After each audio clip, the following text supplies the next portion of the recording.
दोस्तों नमस्कार, जय हिंद, वंदे मातरम। आ चुका है अर्धवार्षिक परीक्षा कक्षा 11वीं का रियल पेपर। विषय है हिंदी।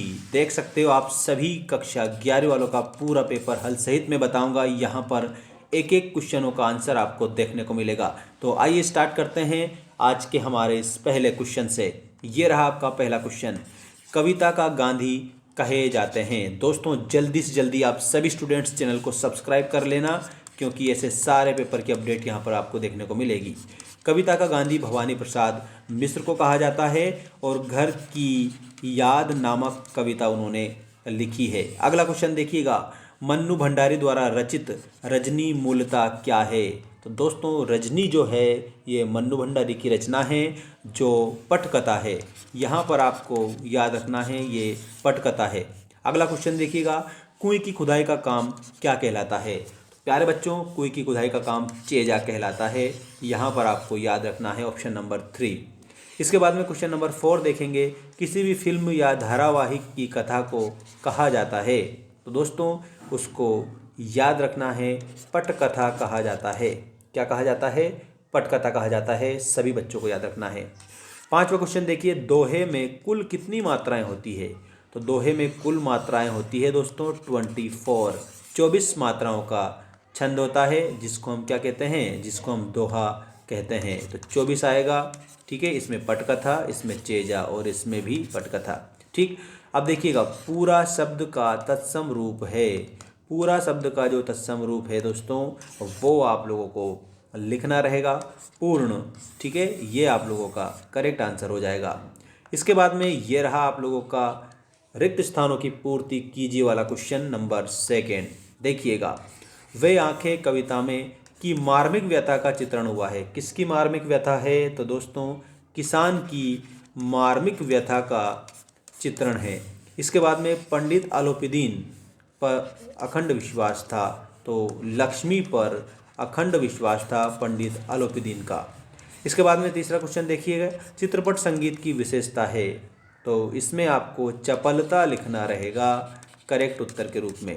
ठीक है, डायरी नितांत रचना है, इसमें अंतरंग याद रखना है, नितांत अंतरंग रचना हो जाएगी डायरी। रस के अंग होते हैं। रस के कितने अंग होते हैं? 4 अंग होते हैं, विभाव, अनुभाव, संचारी भाव और स्थायी भाव। इसके बाद क्वेश्चन नंबर 6 देखेंगे, रचना के आधार पर वाक्य के भेद। तो रचना के आधार पर वाक्य के 3 भेद होते हैं। भक्ति काल के ज्ञान मार्गी शाखा के प्रमुख कवि जो है ज्ञान मार्गी शाखा के कबीरदास हो जाएंगे। यहाँ पर आप कबीर उत्तर के रूप में बताएंगे। चलिए अब हम आगे बढ़ते हैं और ये रही आप लोगों की सही जोड़ी बनाइए वाला क्वेश्चन नंबर 3। सही जोड़ी में क्या पूछा है देख लीजिएगा सभी प्यारे बच्चे, और चैनल को सब्सक्राइब करके जरूर रख लेना। राजस्थानी मिश्रित ब्रिज भाषा। तो दोस्तों इसमें आप लोगों को करेक्ट उत्तर के रूप में क्या याद रखना है, यहाँ पर मीराबाई जो है उनका संबंध राजस्थान से है, ब्रज भाषा। ठीक, भारत माता। तो भारत माता नामक पाठ जो है जवाहरलाल नेहरू, इसमें क्या याद रखेंगे, जवाहरलाल नेहरू। राजस्थान की रजत बूंदें, अनुपम मिश्र का पाठ है दोस्तों, राजस्थान की रजत बूंदें। ठीक है, इसके बाद में भारत की पहली मूक फिल्म। तो इसमें आप लोगों को क्या याद रखना है, इसमें आपका जो करेक्ट उत्तर हो जाएगा 1913 में कंप्लीट हुई थी। चौपाई। दोस्तों चौपाई में 16 मात्राएं होती है, याद रखना। चौपाई एक मात्रिक छंद है जिसमें प्रत्येक चरण में 16 मात्राएं होती है। जो ज्ञात नहीं है, जो ज्ञात नहीं हो उसको बोला जाता है दोस्तों अज्ञात। ठीक है, जो ज्ञात नहीं हो उसको अज्ञात कहा जाता है। इसके बाद में यहाँ पर एक शब्द एक वाक्य में उत्तर दीजिए वाला जो क्वेश्चन है आपकी स्क्रीन के सामने आ चुका है। मीरा अपना आराध्य किसे मानती थी। तो इसमें आप लोगों को लिखना है श्री कृष्ण को अपना आराध्य मानती थी। इसके बाद में नेक्स्ट क्वेश्चन है, जामुन का पेड़ कहाँ गिरा था। इसमें आपको लिखना है सचिवालय में गिरा था। ठीक है, सबसे प्राचीन चित्रों के नमूने कहाँ मिलते हैं। तो इसमें आपको लिखना है भीम बेटका और अजंता। ठीक है, अजंता और इसके अलावा एलोरा की गुफाओं में, एलोरा यहाँ पर आपको लिखना है। बीट से क्या आशय है। देखो कितना शानदार आपका क्वेश्चन है। बीट जो है ना दोस्तों यहाँ पर याद रखना, पक्षियों की विष्ठा इसमें आपका करेक्ट उत्तर हो जाएगा। ठीक है, पक्षियों की विष्ठा एक तो ये है, और जो काम का विभाजन है, ठीक है, उसको भी बीट कहा जाता है, ये आप याद रखना। ठीक है, जहाँ पर जैसे मान लीजिए कोई सा भी मीडिया जो है, मीडिया सेंटर है, वहाँ पर अगर वो काम का विभाजन करते हैं तो उसको भी बीट बोला जाता है। और एक बीट क्या होती है? पक्षियों की विष्ठा होती है। ठीक है, इसके बाद में नेक्स्ट क्वेश्चन, रसराज की उपाधि कौन से रस को प्राप्त है? दोस्तों इसमें आपको श्रृंगार रस याद रखना है, श्रृंगार रस। ठीक, अगला क्वेश्चन देखिएगा, सरल वाक्य की परिभाषा दीजिए। तो एक ही भाव को प्रकट करने वाले वाक्य को सरल वाक्य कहा जाता है, ये आपको करेक्ट उत्तर लिखना है। ठीक है,